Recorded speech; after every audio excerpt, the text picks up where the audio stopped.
Everyone, this side कृषि ma'am स्वागत करते हैं सभी का इस चैनल पे। आज हम लोग करने वाले हैं 10 साल पुराने पेपर्स, 10 साल पुराने PYQs of the chapter control and coordination. Are you guys ready? Because मैं तो एकदम रेडी हूँ with the textbook, with 2014 से लेकर 2025 तक के सारे पीवाईक्यूज। बहुत ही मजेदार, बहुत ही बढ़िया सेशन होने वाला है बच्चों। जल्दी से सारे बच्चे आ जाइए। Everyone come fast, make the fire emojis in the chat box and then we start with the session. सारे बच्चे लाइक बटन दबा देना, फटाफट से सारे बच्चे लाइक बटन कर दीजिए and then we start with the chapter control and coordination. तो हम लोगों के बायोलॉजी के चैप्टर एंड केमिस्ट्री का फर्स्ट चैप्टर कंप्लीट हो चुका है इन द पीवाईक्यू सीरीज। अगर आप लोग नए हो बेटा इस सीरीज में तो कोई भी सेशन मिस मत करना, बिकॉज हम लोग कर रहे हैं 2014 से 2025 तक के सारे पीवाईक्यूज। ये पीवाईक्यूज बार बार नहीं करवाने वाली हो, so make sure that you attend each and every session very thoroughly. सारे बच्चे आ चुके हैं क्या? चैट बॉक्स में फायर इमोजीज बना दीजिए। यस बच्चों, फायर इमोजीज बना देंगे सारे बच्चे। Like the button, like button अभी तक नहीं हुआ है तो मजा नहीं आएगा। सारे बच्चे आ जाइए। Control and coordination. अब बेटा कंट्रोल एंड कोऑर्डिनेशन वैसे तो ये लाइफ प्रोसेसेस से थोड़ा सा हल्का चैप्टर है, राइट? लाइफ प्रोसेसेस की तो कोई तुलना ही नहीं है। वैसे life processes very very important chapter. Second chapter हम लोगों का है control and coordination.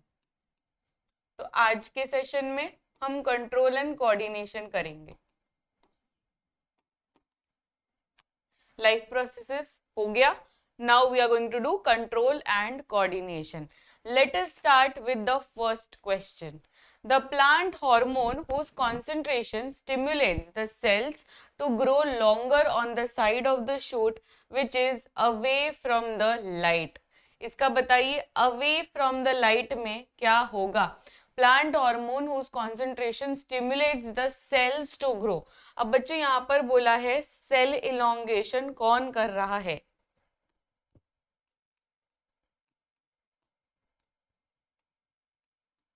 Cell elongation कौन कर रहा है बताइए?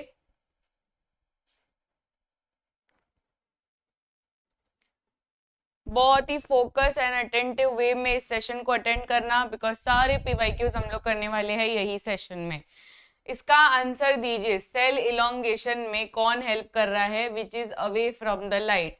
Away from the light. अब यहाँ पर लाइट आ गया, लाइट वर्ड भी आ गया, तो एक ही हार्मोन है जो लाइट सेंसिटिव है, right? That is answer auxin. बच्चों ऑक्सिन कहाँ पर इकट्ठा होता है? उस जगह पे जहां पर लाइट नहीं होती है। For example this is plant, ठीक है? For example this is plant and यहां से सनलाइट आ रही है। जहां से सनलाइट आ रही है उस जगह पे वो बेंडिंग ऑफ लाइट दिखाता है, ठीक है? बेंडिंग ऑफ द स्टेम दिखाता है टूवर्ड्स द लाइट। तो इसका मतलब क्या हुआ? क्या यहाँ पे सच में बेंडिंग हो रहा है? नहीं। यहाँ पर जो भी ऑक्सिन प्लांट के स्टेम में था वो सारा का सारा ऑक्सिन दूसरी बाजू चला गया जहां पर नहीं है लाइट, एंड इस वजह से इस जगह पे पूरा का पूरा ऑक्सिन इकट्ठा हो जाता है, and that is why what we see is bending of the stem towards the light, which is called as dash. बच्चों ये जो मूवमेंट है, ये मूवमेंट का नाम बताइए सारे बच्चे। ये कौन सी मूवमेंट है?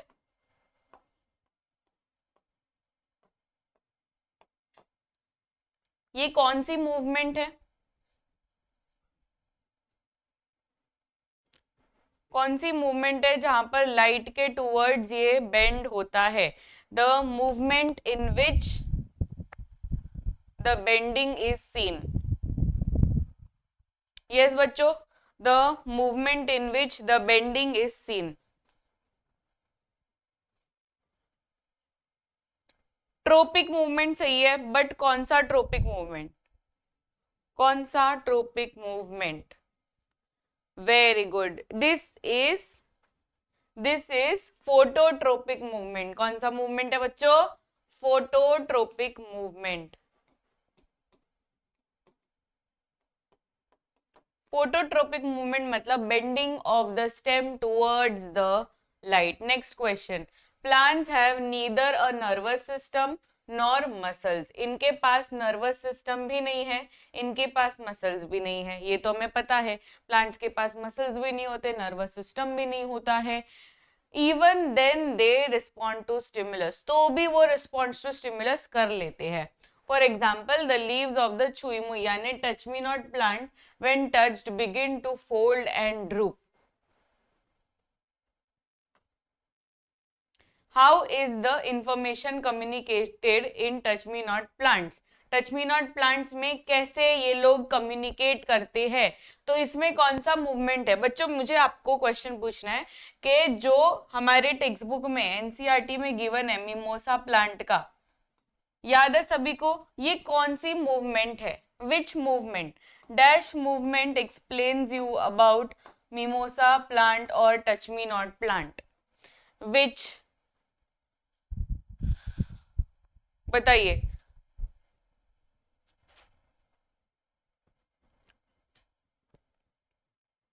यस, क्या रहेगा इसका आंसर?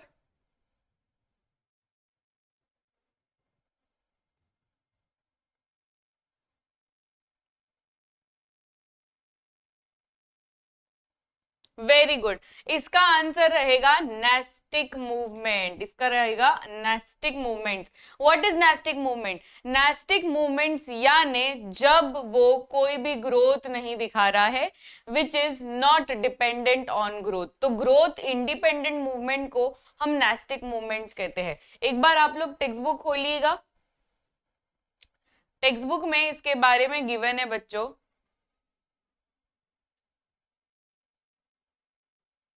ये रहा टच मी नॉट प्लांट वाला।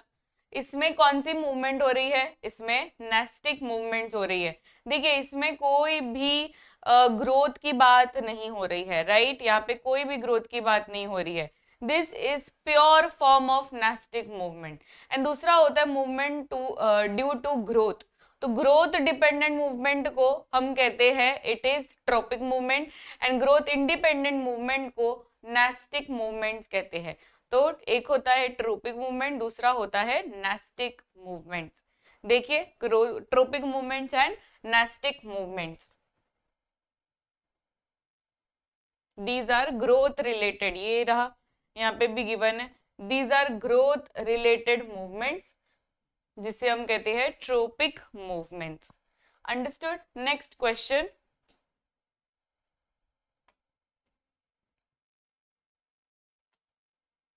what enables the plants to bring out the observable response? observable response कैसे दिखाता है? by closing and opening of the mimosa leaves. differentiate the movements observed in the tendrils. अब मुझे ये आपको बताना है कि क्या बच्चों टच मी नॉट प्लांट वाला मूवमेंट, ध्यान से सुनना मेरी बात, क्या टच मी नॉट वाला मूवमेंट एंड टेंड्रिल वाला जो मूवमेंट है, क्या ये दोनों सेम तरीके के मूवमेंट है? Just you tell me it is yes और नो। क्या ये दोनों सेम मूवमेंट है? क्या इस दोनों को मैं सेम मूवमेंट बोल सकती हूँ?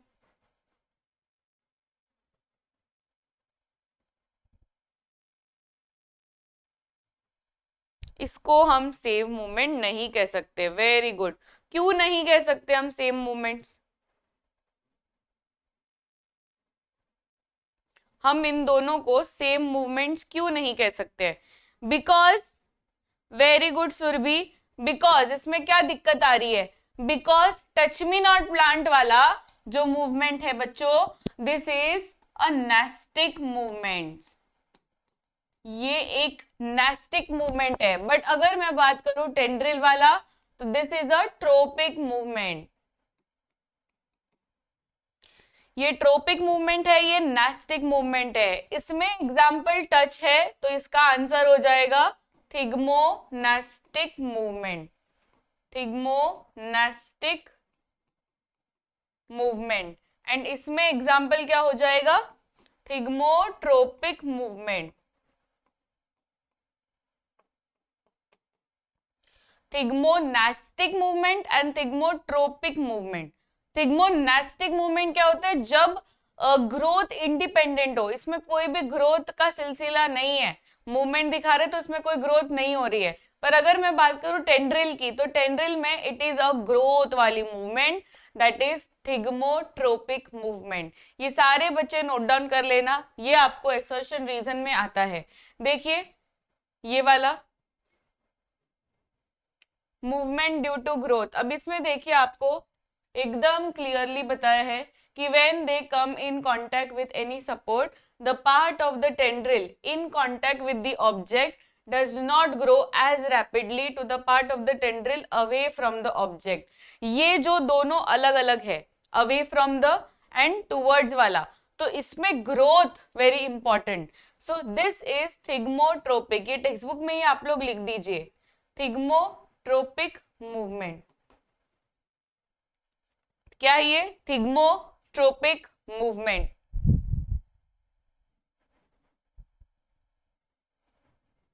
समझ में आया? Thigmotropic movement. Differentiate the movement mentioned above from the movements of the tendril, ये हो गया हम लोग का just. How is the movement of leaves in a sensitive plant different from the downward movement of the roots? यहाँ पे क्या पूछा है? Movement of leaves with respect to the downward movements of the root. अब मुझे दोनों का बताइए। Movement of leaves of a sensitive plant, जो लीव्स का मूवमेंट होता है, लीव्स अभी हवा चली तो लीव्स का ऐसे ऐसे वो चलने का मूवमेंट रहता है, वो मूवमेंट को अगर हम कंपेयर करें विद द रूट्स का मूवमेंट, ये दोनों में भी डिफरेंस है कि नहीं? बहुत ज्यादा डिफरेंस है ना डिफरेंस। अभी रूट्स वाला क्या है? रूट्स कभी मूवमेंट कर रहा है तब उसके पास दो स्टिमुलस है, एक तो ग्रेविटी का स्टिमुलस है, दूसरा पानी का स्टिमुलस है, राइट? तो जब वाटर या gravity are acting as a stimulus, तो that particular movement will be a tropic movement. पर अगर मैं मूवमेंट ऑफ लीव्स बोलूं, movement of leaves of a sensitive plant, तो इसमें क्या होगा? It is a nastic movement, क्योंकि इसमें कोई भी ग्रोथ नहीं हो रही है। Is this understood? उसमें कोई भी ग्रोथ नहीं हो रही है, एंड जिसमें ग्रोथ होती है दैट इज ट्रोपिक मूवमेंट। ये प्लीज आप लोग लिख दीजिए नोटबुक में। क्या सभी बच्चों को ये क्लियर है?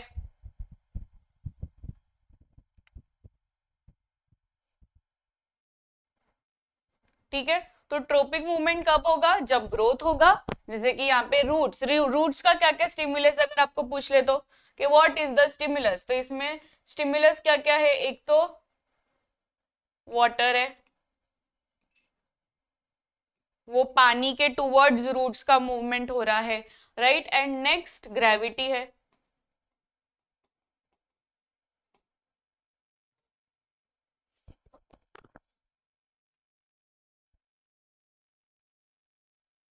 There is a hormone which regulates carbohydrate, protein and fat metabolism in our body.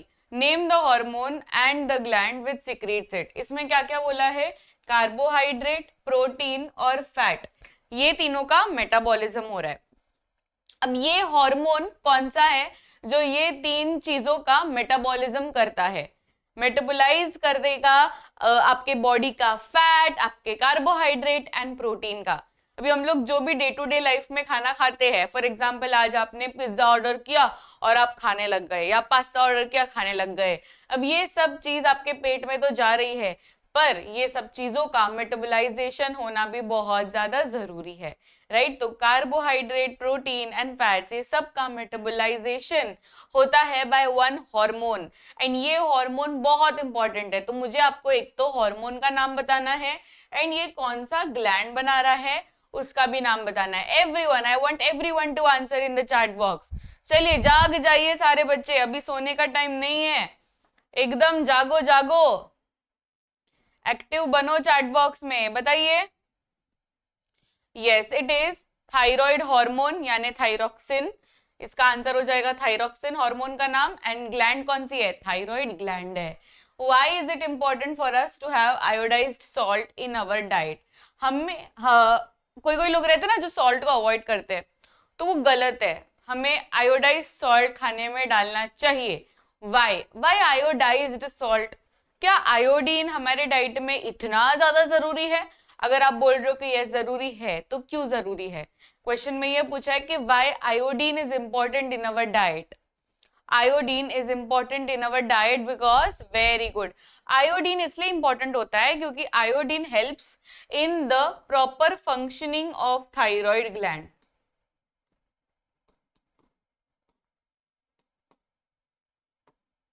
Thyroid gland का प्रॉपर फंक्शनिंग हो, इसलिए आयोडीन बहुत एसेंशियल है इन अवर डाइट, जिससे थायराइड ग्लैंड प्रॉपर फंक्शन करेगा। And thyroid gland proper function करेगा तो ये हमारे थायराइड हार्मोन्स बनाएगा, right? And that is why thyroid gland का फंक्शनिंग करना बहुत ज्यादा जरूरी है। There is a hormone which regulates carbohydrate, यही है। तो हार्मोन का नाम हो गया हमारा थायरोक्सिन, ग्लैंड का नाम हो गया थायराइड ग्लैंड, राइट? एंड कौन सा एलिमेंट इंपॉर्टेंट है? आयोडीन इंपॉर्टेंट है। इसलिए iodine is necessary for the synthesis of thyroid hormones by the thyroid gland. अगर हमारे बॉडी में डेफिशिएंसी हो गई आयोडीन की, क्योंकि ये जो आयोडीन है ना, ये ज्यादातर की सीवीड्स में एंड एक्वेटिक एनिमल्स जो खाते हैं, नॉनवेज खाते हैं, उसमें ज्यादा पाया जाता है। एंड जो वेजिटेरियंस है उनको प्रॉब्लम होती है। And that is why there is a certain need in our body, नहीं तो हम लोग के अंदर थायराइड की डेफिशिएंसी हो जाती है। And that is why we have goitre. तो गोइटर में क्या होता है? वो स्वोलन नेक हो जाता है, या हाइपोथायराइडिज्म। ये दो डिसऑर्डर्स है जो अगर थायराइड हार्मोन्स कम हो तो हो जाता है। Name and state the rule and determine the direction of, ये तो सेमीकंडक्टर का आ गया। ये रहा। Sensory nerve of a reflex arc carries information from the receptors to the dash. ये एक एमसीक्यू है।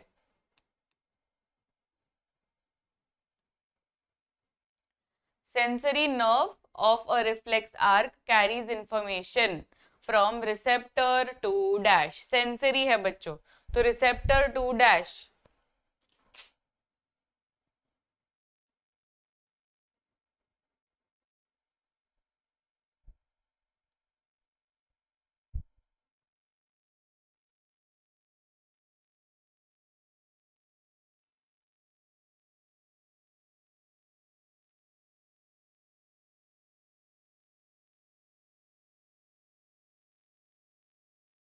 Very good. अब इसमें देखिए रिफ्लेक्स आर्क बोला है, बहुत ही इंपॉर्टेंट वर्ड जो आपको नोट डाउन करना चाहिए इस पूरे क्वेश्चन में इज रिफ्लेक्स आर्क। अब जो रिफ्लेक्स एक्शन में स्पाइनल कॉर्ड आता है कि ब्रेन आता है? ऑब्वियसली स्पाइनल कॉर्ड आता है। And because it is from receptors, तो सेंसरी जो भी है, सेंसरी नर्व, वो लेके जाएगी टू द स्पाइनल कॉर्ड, क्योंकि रिफ्लेक्स आर्क में तो स्पाइनल कॉर्ड ही आएगा ना, दूसरा कौन आएगा? रिफ्लेक्स आर्क में तो स्पाइनल कॉर्ड ही आएगा। Next question. The part in which gustatory receptors are present in our body. Gustatory receptors कहाँ पर होते हैं पूरे बॉडी में? बताइए, gustatory receptors कहाँ पर प्रेजेंट होते हैं?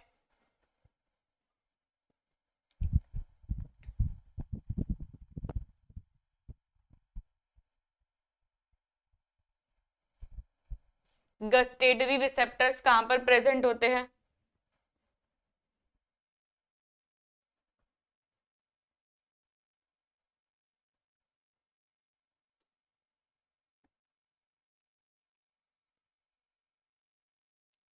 टंग, वेरी गुड, टंग में प्रेजेंट होते हैं, जिससे वो टेस्ट डिटेक्ट करते हैं।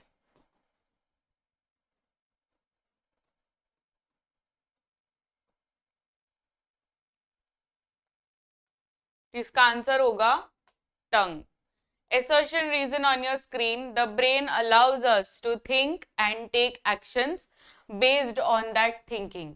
The hind brain is the main thinking part of the brain. Hind brain is the main thinking part of the brain. ये statement आपको सही लग रहा है?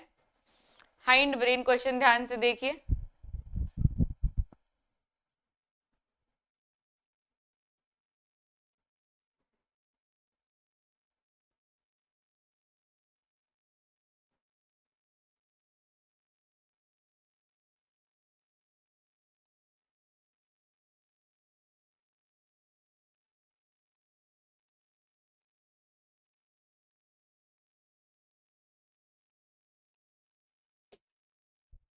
बी किसको लग रहा है भाई? देखो यहाँ पर hind brain is the main thinking part of the brain, ये कब से होने लगा?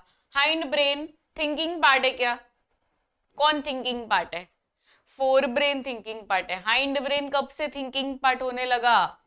तो ये तो रॉन्ग हो गया, right? Reason is wrong, reason is wrong, तो कौन सा आंसर होगा? It will be option C, क्योंकि इसमें बहुत क्लियरली बोला है hind brain is the main thinking part. ऐसा हो ही नहीं सकता, fore brain is the main thinking part, right? तो इसका आंसर होगा option C. Name the part of the brain which is responsible for the following actions. Maintaining posture and balance, बताइए। Maintaining posture and balance of the body कौन करता है? पूरे brain में maintain कौन करता है पोस्चर एंड बैलेंस?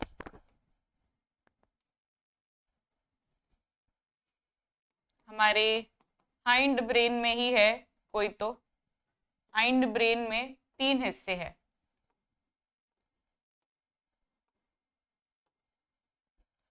तीन हिस्से हैं, PCM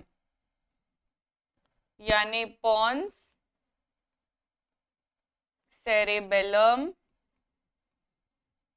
and medulla. Pons, cerebellum and medulla. Hind brain में तीन हिस्से हैं, पॉन्स, सेरेबेलम एंड मेड्यूला। उसमें से maintaining posture and balance of the body किसका काम है?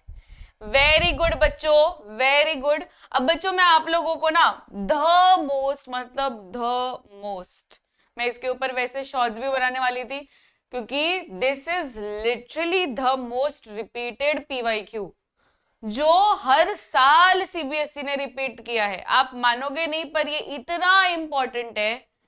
जल्दी से जल्दी टेक्स्ट बुक खोलिए और ब्रेन के नीचे वाले पैराग्राफ में आ जाइए।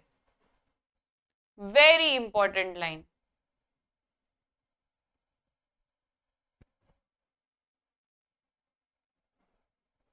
ये रहा वेरी इंपॉर्टेंट लाइन। अब इसमें ये वाली लाइन में मार्क कर लीजिए, ये रहा। What are the functions of the cerebellum? तो सेरेबेलम का फंक्शन, सबसे पहला फंक्शन है प्रिसीशन ऑफ वॉलेंट्री एक्शन। ये सबसे पहला फंक्शन सेरेबेलम का, प्रिसीशन ऑफ वॉलेंट्री एक्शन। फिर नेक्स्ट है maintaining posture and balance of the body, ये सेकंड फंक्शन। तो ये दोनों की दोनों लाइंस आप मार्क कर लीजिए। सबसे पहले क्या है? Maintaining posture and balance of the body. Next is precision of voluntary actions. ठीक है, ये दोनों के दोनों फंक्शंस मार्क कर लीजिए। नेक्स्ट मेड्यूला के बारे में भी करिए कि ये मेड्यूला क्या करता है। मेड्यूला ज्यादातर की इनवॉलेंट्री एक्शंस को कंट्रोल करता है। कौन से? इनवॉलेंट्री एक्शंस, जैसे कि blood pressure, salivation, vomiting. Blood pressure, salivation and vomiting, ये मेड्यूला कंट्रोल करता है। ठीक है, तो मेड्यूला क्या करता है? Blood pressure, salivation, vomiting, involuntary actions को कंट्रोल करना। सेरेबेलम क्या करता है? Maintaining posture and balance of the body and precision of voluntary actions. इसको मार्क कर लीजिए। Next question, heart beat. Just हमने देखा बच्चों, जस्ट मैंने आपको मार्किंग भी करवा ली है वैसे। हार्ट बीट कौन से ब्रेन के हिस्से ने कंट्रोल किया है? हार्ट बीट करना। हार्ट बीट क्या है? इनवॉलेंट्री है कि वॉलेंट्री है?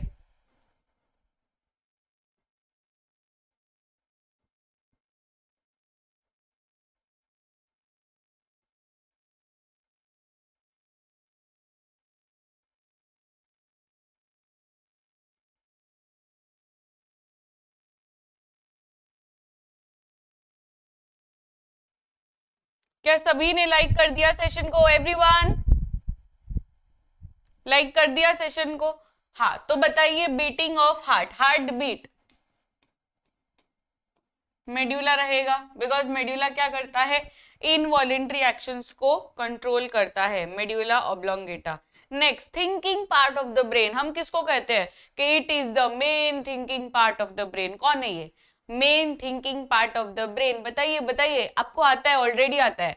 Main thinking part of the brain, वैसे तीन हिस्से हैं हमारे ब्रेन के, ब्रेन के तीन हिस्से हैं।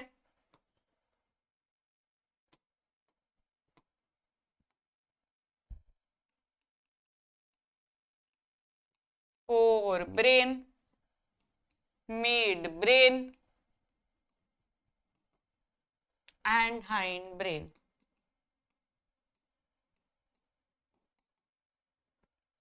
तो थिंकिंग पार्ट कौन है? Main thinking part fore brain में सेरेब्रम। सेरेब्रम सबसे ज्यादा हिस्सा लेकर बैठा है, राइट। ये डायग्राम में आ जाएंगे तो भी आपको समझ में आ जाएगा।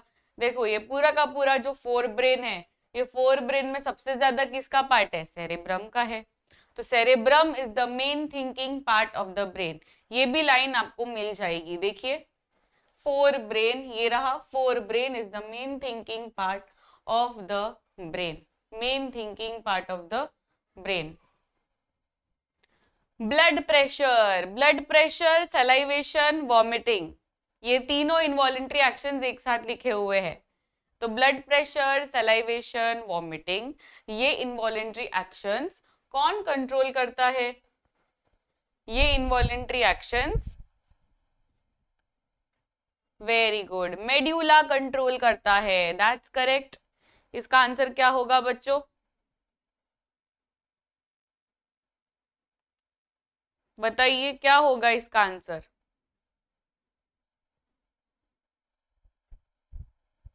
ब्लड प्रेशर, सलाइवेशन, वॉमिटिंग, इसका आंसर होगा अगेन मेड्यूला, क्योंकि फिर से इसका आंसर इनवॉलेंट्री एक्शन है।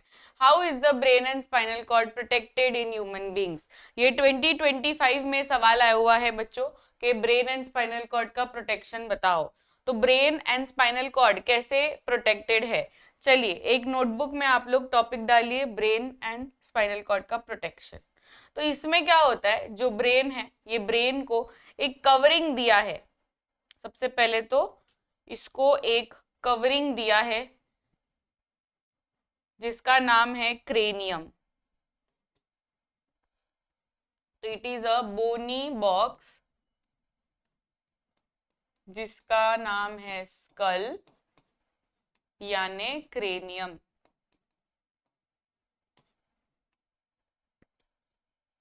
बोनी बॉक्स जिसका नाम है स्कल यानी क्रेनियम। फिर उसके बाद में देयर इज मेनिंजिस। मेनिंजेस यानी क्या? प्रोटेक्टिव लाइनिंग्स या प्रोटेक्टिव मेम्ब्रेन्स जो इसके ऊपर आती है, तो मेनिंजेस उसका नाम हो गया। नेक्स्ट CSF, CSF यानी सेरेब्रोस्पाइनल फ्लूइड, जो शॉक एब्जॉर्बेंट है, ये करता है शॉक एब्जॉर्ब। ये क्या करता है? शॉक एब्जॉर्ब करता है। नेक्स्ट हो गया हम लोग का स्पाइनल कॉर्ड। स्पाइनल कॉर्ड क्या है? स्पाइनल कॉर्ड को भी एक बोनी बॉक्स दिया है जिसका नाम है वर्टिब्रल कॉलम। स्पाइनल कॉर्ड का जो बोनी बॉक्स है उसका नाम है वर्टिब्रल कॉलम।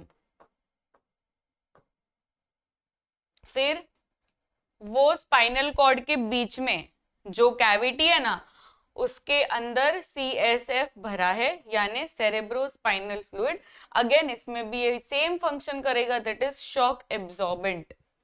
देखो सेम चीज लिखी है, ब्रेन एंड स्पाइनल कॉर्ड के पास एक बोनी बॉक्स है, क्रेनियम यानी skull and vertebral column spinal cord के लिए। State one function of medulla. Medulla का फंक्शन बताइए बच्चों। मेड्यूला क्या करता है? इनवॉलेंट्री एक्शंस को कंट्रोल करता है।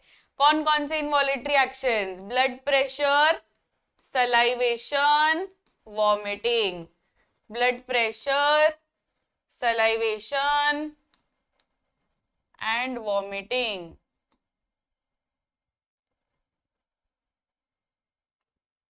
सेरेबेलम का दो फंक्शन बताइए। सेरेबेलम,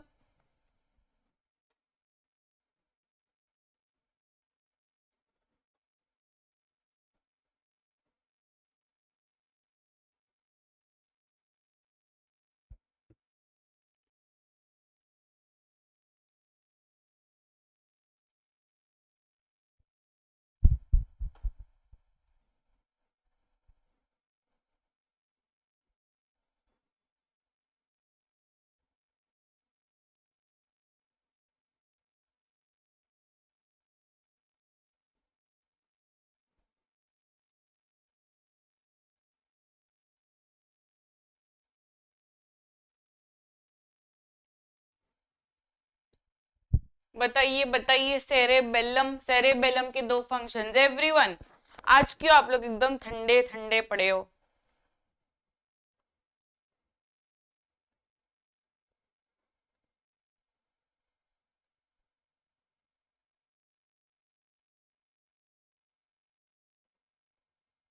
देखो, cerebellum maintaining posture and balance of the body, and दूसरा होता है precision of voluntary action. Next, what is nerve impulse? State the direction followed by a nerve impulse while traveling in the body of an organism.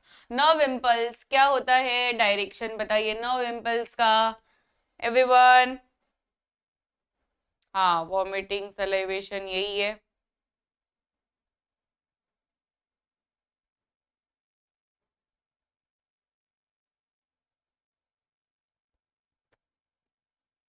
Nerve impulse is a gradual physiochemical change in a nerve fiber's membrane that occurs after stimulation. This impulse travels from the dendrite to the cell body से axon, axon से axonal end, right? अब जैसे कि आप लोगों को 2 marks का सवाल आता है कि पूरा का पूरा स्ट्रक्चर ऑफ न्यूरॉन बनाइए, तो आपको तभी आना चाहिए स्ट्रक्चर ऑफ न्यूरॉन.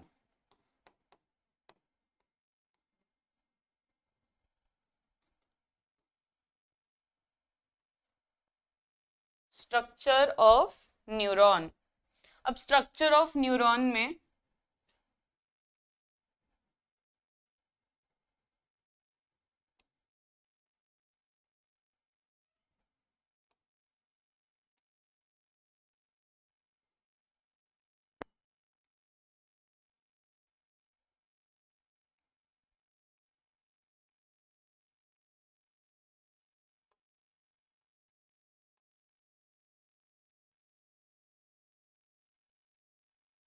सारे बच्चे नोटबुक में एक बार मेरे साथ प्रैक्टिस करिए.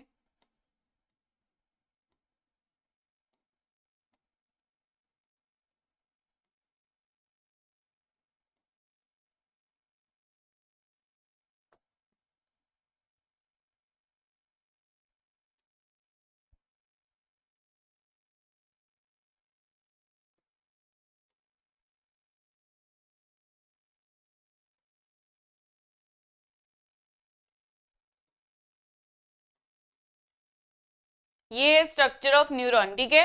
अब मेरा क्वेश्चन ये है कि आप लोगों को आइडेंटिफाई करना है what is A, what is B, what is C and what is D. Identify A B C and D, ऐसा क्वेश्चन आपको आता है.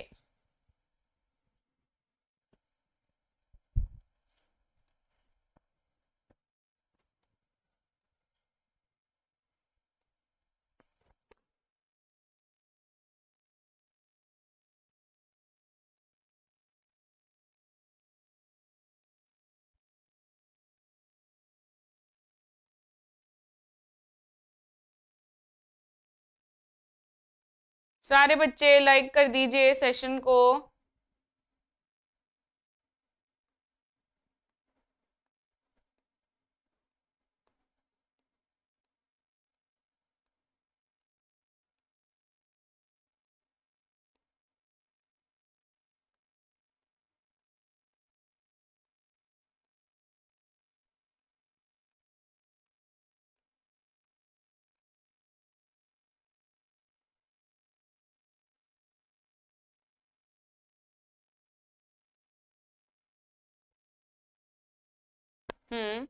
ए डेंड्राइड है, एकदम बराबर.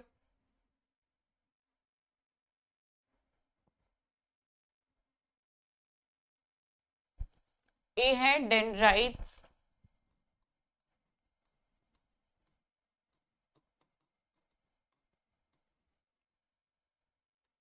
बी है एक्सॉन, अरे सी है एक्सॉन, बी है साइटोन यानी सेल बॉडी, सी है एक्सॉन, फिर लास्ट है axonal and.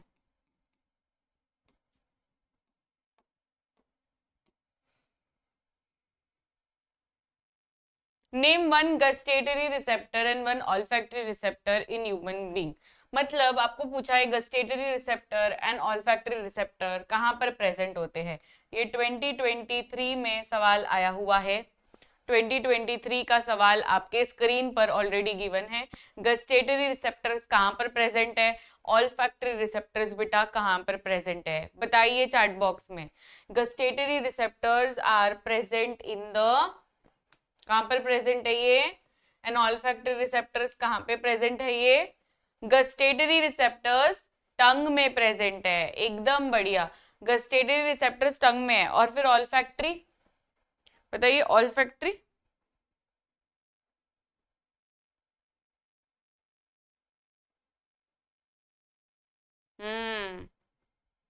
Gustatory receptors and olfactory receptors है।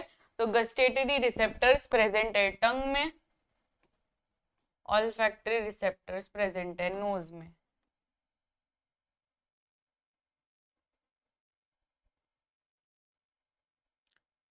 ये बहुत इंपॉर्टेंट है 2024 का पीवाईक्यू, 2024 का PYQ on your screen.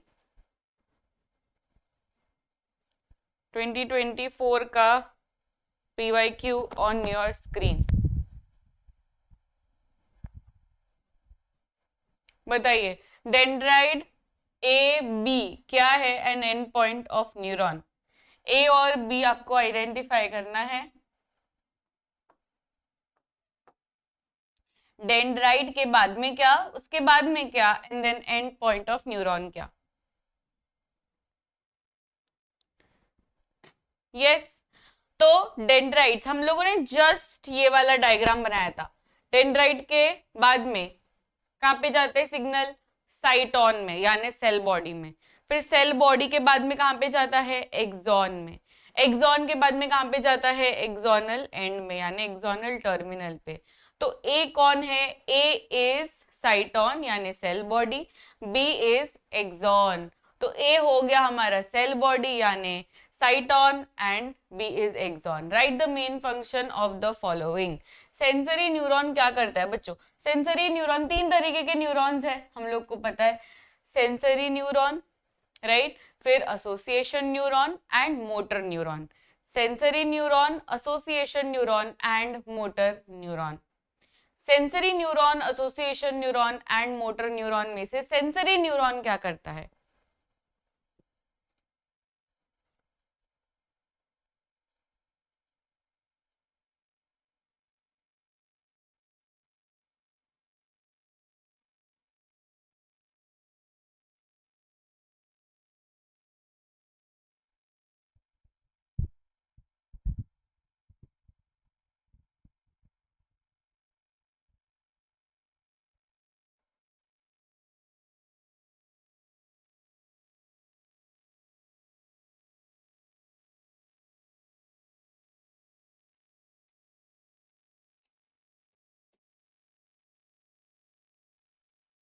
Sensory neuron, association neuron and motor neuron. Sensory neuron यानी क्या, जब वो सिग्नल्स लेकर आता है राइट, रिसेप्टर से लेकर जब ये ब्रेन एंड स्पाइनल कॉर्ड तक पहुंचाता है यानी सीएनएस तक पहुंचाता है, that will be called as sensory neuron. तो these often occur in the sense organs and receive stimulus through their dendrites. Cranium, cranium क्या है बेटा, cranium is the bony box, cranium is the bony box यानी skull, जो कि protect करता है brain को।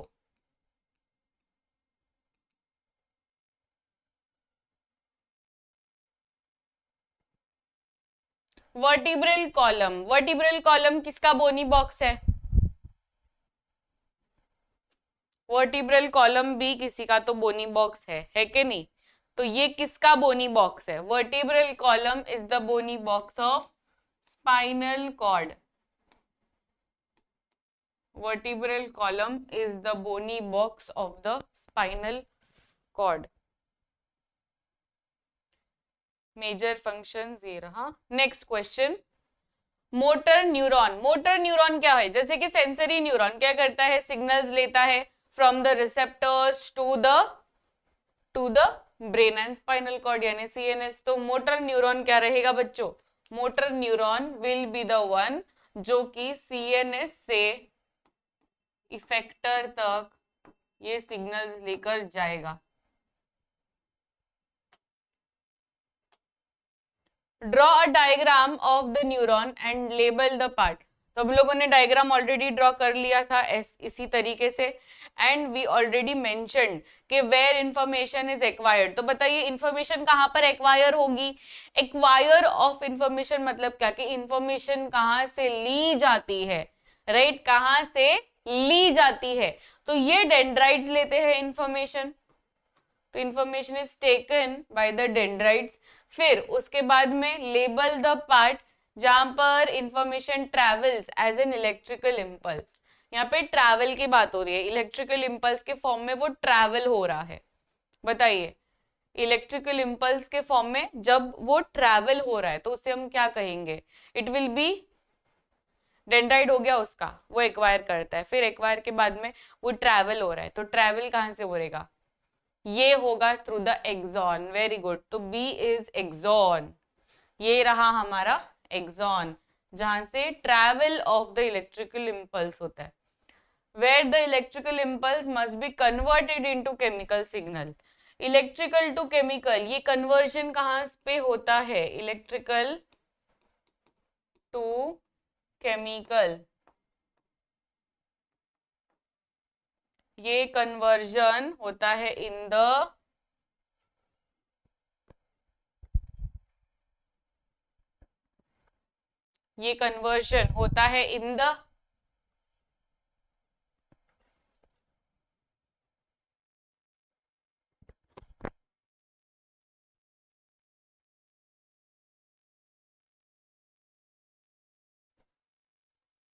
Very good. ये होता है ट्रैवल एंड ये होता है convert in the axonal and. बच्चों ये गिवन है इन दी एनसीईआरटी एग्जाम्पलर। एनसीईआरटी एग्जाम्पलर में ये गिवन है।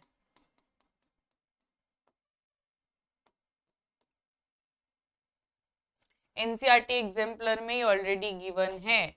Why does the flow of the signals in a synapse from axonal end of one neuron to dendrite end of the another neuron take place but not in the reverse direction? ये reverse direction में क्यों possible नहीं है? बच्चों बताइए ये reverse direction में क्यों पॉसिबल नहीं है? ये हमेशा ऐसा स्ट्रेट डायरेक्शन में क्यों चलता है?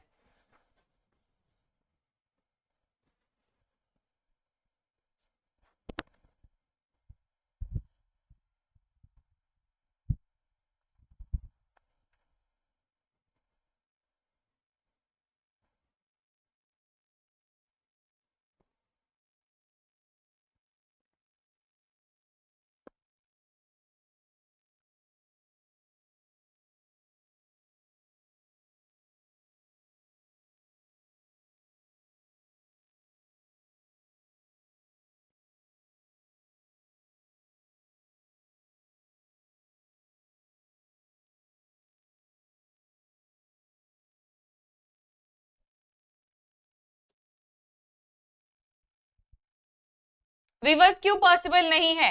बिकॉज जब एक न्यूरॉन से दूसरे न्यूरॉन में ये ट्रैवल हो गया तो ये वापस नहीं जा सकता है, यानी इलेक्ट्रिकल सिग्नल्स कभी भी ऐसे पीछे नहीं जाते हैं, right? Because electrical impulse that's an electricity, how can that electricity go to another thing, right? फिर से वो वापस कैसे जा सकता है? ऑल्सो वन मोर थिंग कि ये गैप आप देख पा रहे हो, this gap is nothing but synapse. This gap is nothing but synapse.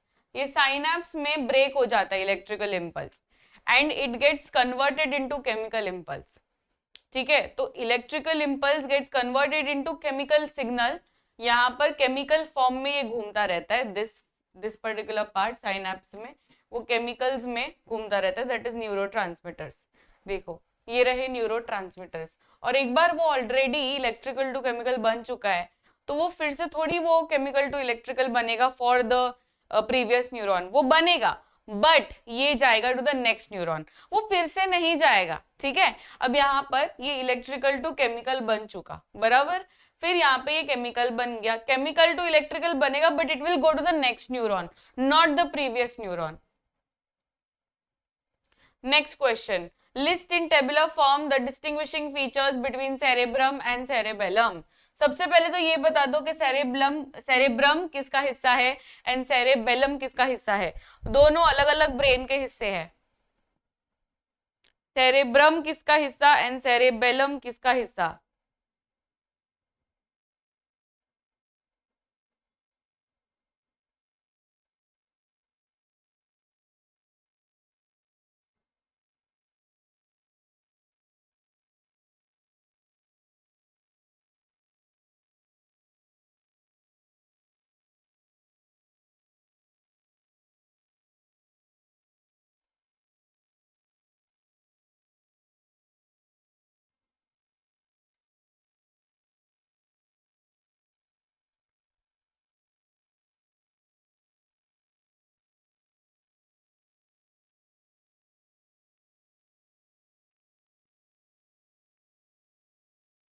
Very good, cerebrum, very good. Cerebrum जो है वो फोर ब्रेन का हिस्सा है एंड सेरेबेलम किसका हिस्सा है बताइए, सेरेबेलम किसका हिस्सा है।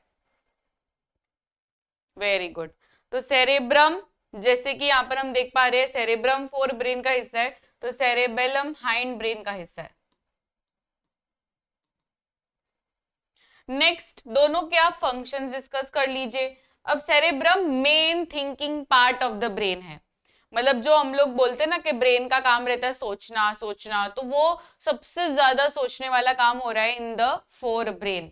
वेराज हाइंड ब्रेन में ये सोचने वाला काम नहीं होता है। इसमें अगर हम सेरेबेलम की बात करें तो सेरेबेलम सेरेबेलम का मेन फंक्शन रहता है to maintain posture and balance of the body, तो मेंटेन करता है वो पोस्चर बैलेंस। एंड उसके बाद में जब हम बात करें प्रिसीजन ऑफ वॉलंटरी एक्शंस, तो वो भी यहीं से कंट्रोल होता है। तो hind brain is very very important, जिससे ये सब चीजें इनवॉलंटरी चीजें हो पाती है। तो एक बार आप लोग नोट डाउन कर लीजिए नोटबुक में ये पूरा का पूरा चार्ट।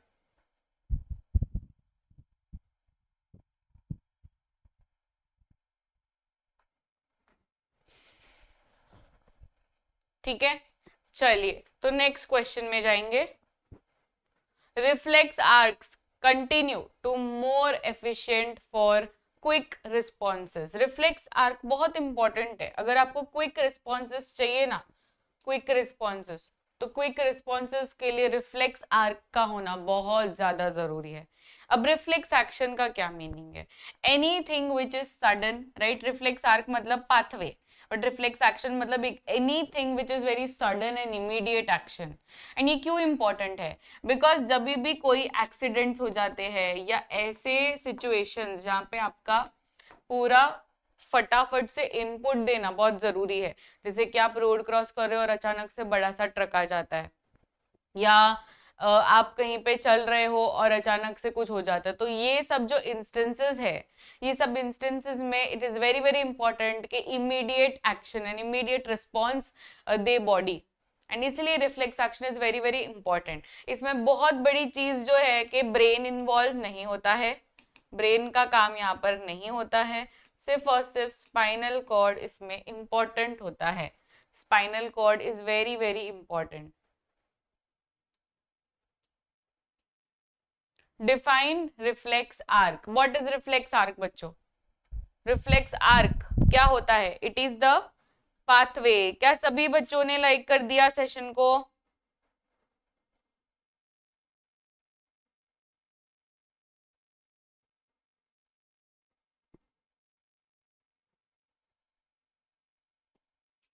यस, रिफ्लेक्स आर्क मतलब क्या?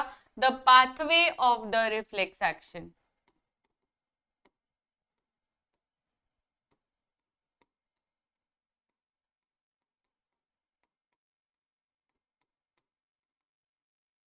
Pathway of reflex action. trace the sequences of events which occur in our body when a bright light is focused on your eyes. अब इसमें क्या क्या सीक्वेंसेस होंगे, इसमें आपको पर्टिकुलरली रिफ्लेक्स आर्क का ही पाथवे पूछा है. ठीक है, रिफ्लेक्स आर्क का ही पाथवे पूछा है. सबसे पहले तो ये स्टार्ट होगा रिसेप्टर्स से. तो सबसे पहले ये रिसेप्टर्स में आंखें से वो लाइट जाएगी, राइट, आंखों के अंदर जाएगी. तो सबसे पहला जो स्टेप है दैट इज रिसेप्टर्स. फिर रिसेप्टर्स के बाद में सेंसरी न्यूरॉन, क्योंकि ये सेंसरी न्यूरॉन हमेशा सेंसरी ऑर्गन्स के आजू बाजू घूमते हैं, तो सेंसरी न्यूरॉन वो पर्टिकुलर स्टिमुलस को ले लेंगे. फिर सेंसरी न्यूरॉन से ये जाएगा to the spinal cord, right, and then spinal cord से कहां पर जाएगा, मोटर न्यूरॉन के पास. मोटर न्यूरॉन से ये मसल्स के पास जाएगा, यानी those are the effector organs. And finally हमारा जो एक्शन है वो कंप्लीट हो जाएगा, राइट. तो इसमें इस तरीके से पूरा का पूरा रिफ्लेक्स आर्क होता है. Draw a neat diagram of the neuron and label dendrite.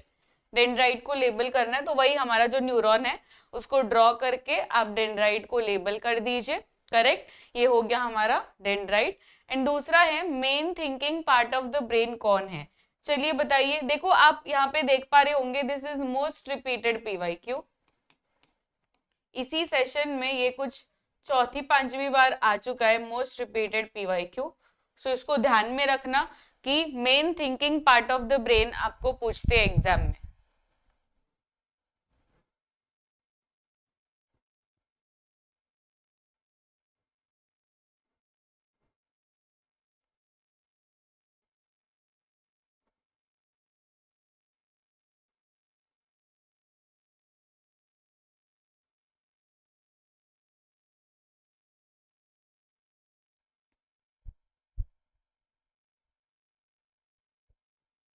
Main thinking part, yes, main thinking part हमारा सेरेब्रम है. मेन थिंकिंग पार्ट है हमारा cerebrum. Responsible for maintaining the posture and balance of the body. Most repeated posture and balance of the body. कौन maintain करता है posture and balance of the body?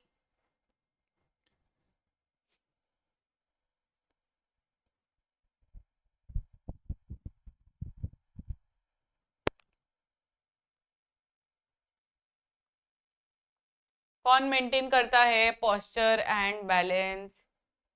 Yes, maintaining posture and balance of the body किसका काम है? Cerebellum का काम है. Maintaining posture and balance of the body ये सेरेबेलम का काम है. Next, mention 3 major regions of the brain, right 1 function of each. 3 brain के 3 हिस्से के बारे में बताना है. 3 ब्रेन के हिस्से कौन कौन से है बताइए, कौन कौन से है? 3 है ब्रेन के हिस्से.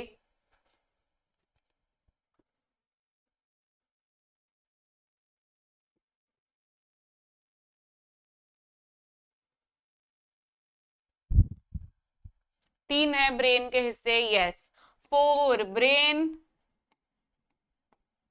Mid brain and hind brain.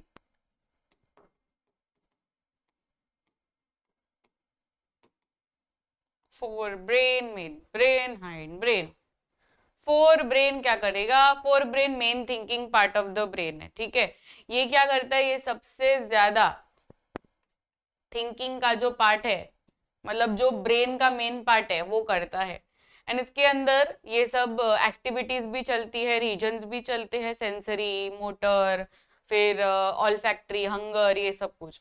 फिर mid brain controls reflex movements. इसमें ये सब मिड ब्रेन करता है. ये दोनों फोर ब्रेन और हाइंड ब्रेन को कंट्रोल में रखता है. Last is hind brain. Hind brain सबसे ज्यादा इंपॉर्टेंट है बिकॉज इसमें तीनों के तीनों धमाकेदार वाले पार्ट्स रहते हैं. इसमें पीसीएम याद रखना है हाइंड ब्रेन में. पीसीएम यानी पॉन्स, सेरेबेलम, मेड्यूला. ठीक है, pons, cerebellum and medulla. Pons, cerebellum, medulla तीनों मिलकर ये सब चीज करते हैं. What constitutes the central and peripheral nervous system? CNS and PNS में क्या क्या present है ये पूछ रहे हैं. How are the components of the central nervous system protected? Which signals will get disrupted in each of the spinal cord injury?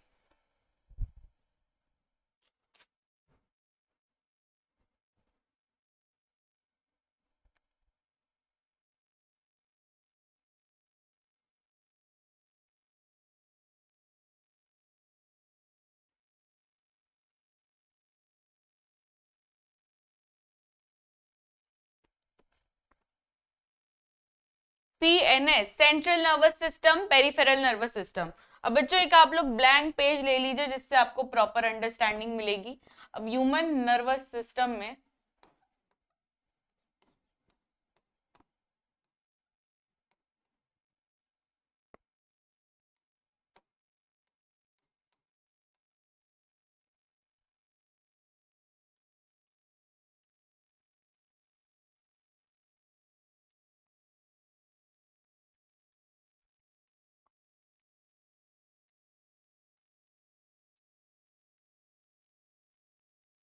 CNS यानी central nervous system, next is PNS यानी पेरिफेरल नर्वस सिस्टम.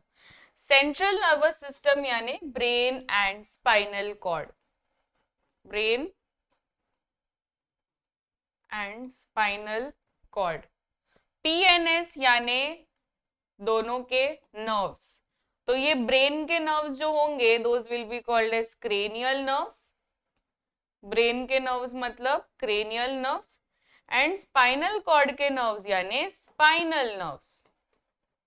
ब्रेन के nerves and spinal cord के nerves. यहाँ पे nerves आ जाते हैं और वहां पे प्रॉपर ऑर्गन्स रहते हैं, ब्रेन एंड स्पाइनल कॉर्ड. अब बात करते हैं हम लोग नेक्स्ट जो पूछा है कि सेंट्रल नर्वस सिस्टम को प्रोटेक्ट कैसे करते हैं. तो ब्रेन का प्रोटेक्शन एंड स्पाइनल कॉर्ड का प्रोटेक्शन ऑलरेडी हम लोग डिस्कस कर चुके हैं, राइट. ब्रेन का प्रोटेक्शन कैसे होता है? मेनिंजेस से होता है, CSF से होता है, बोनी बॉक्स उसके ऊपर चढ़ता है, दैट इज स्कल.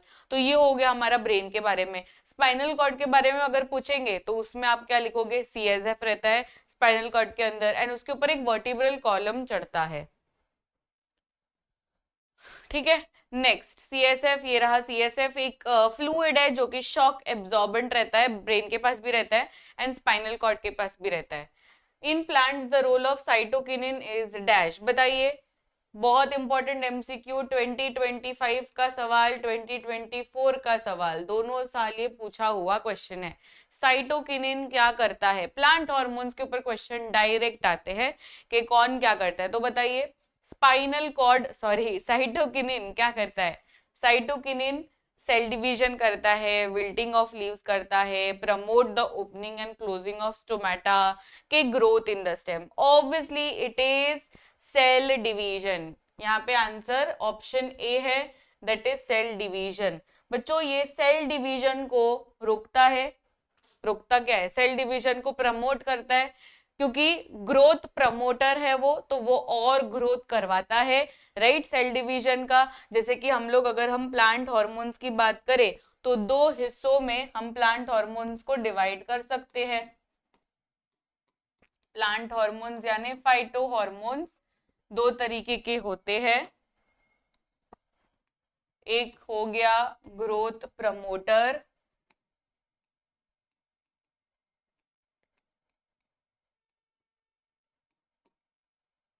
एंड दूसरा हो गया ग्रोथ इनहिबिटर.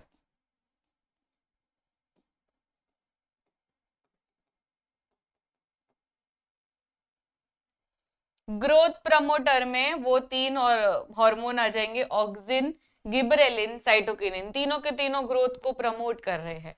इसमें दो आएंगे, एब्सिसिक एसिड एंड दूसरा ethylene. Abscisic acid wilting of leave, senescence जो इनहिबिट करता है ग्रोथ को, ये सब आ जाएगा. दूसरा है इथिलीन. इथिलीन क्या करता है? राइपनिंग करता है, फ्रूट्स को पकाता है, राइट. ये सब राइपनिंग में इथिलीन आ जाता है. And ethylene is a gaseous hormone, ये एक गैस है. ठीक है. So these were about the plant hormones. Is this understood बच्चों?